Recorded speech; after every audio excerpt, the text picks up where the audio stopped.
Tumambad ang iba't ibang gamit pangsugal sa sinalakay na resort sa Puerto Galera na eksklusibo umano sa mga dayuhan.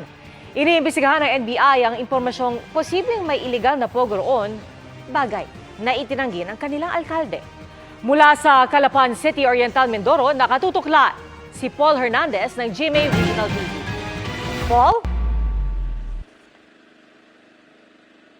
Yes, Pia, ayon sa NBI Mimaropa, itong raid ay bunga raw ng isang intel report sa kanila. At sa paggalugad ng operatiba, tumambad sa kanila yung mga mahjong table at iba pang mga uri ng baraha, pati na yung mga betting chips.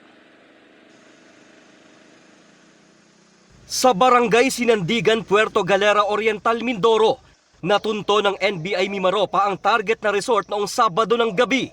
Nang galugari ng mga kwarto, tumambad ang ilang gambling paraphernalia na samsamang slot machines, mahjong at baccarat tables, mga baraha at chips.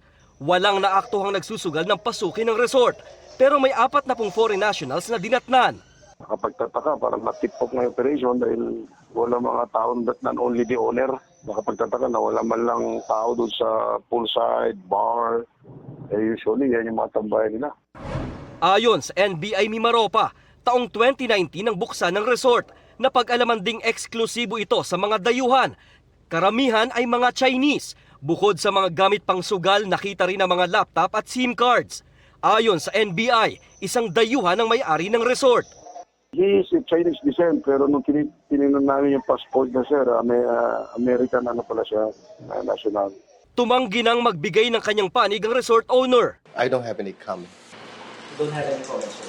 Yes. Ang sabi ng NBI, iniimbestigahan pa nila ang natanggap na impormasyon na posibleng may illegal na pogo sa loob ng resort.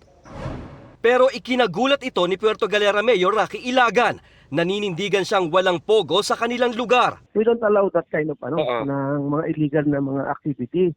And then sabi ko, anong mga nahuli? Mga mahjong table daw. Sabi ko, alam niyo ang mga resort talagang meron niyang ping-pongs, table tennis, mahjong, as a part ng recreation ng mga guests.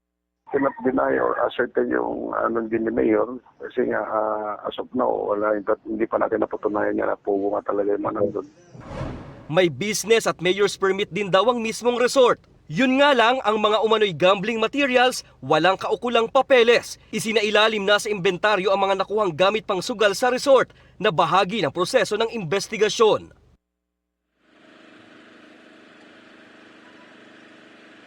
Pia, sa huling impormasyon na ibinahagi sa atin ng NBI Mimaropa, kaninang hapon lamang ay nakapagpiyansa na itong may-ari ng resort. Pero pagtitiyak din nila na nakamonitor pa rin sila doon sa establishmento bagamat hindi ito ipinasara. Pia. Maraming salamat, Paul Hernandez ng GMA Regional TV.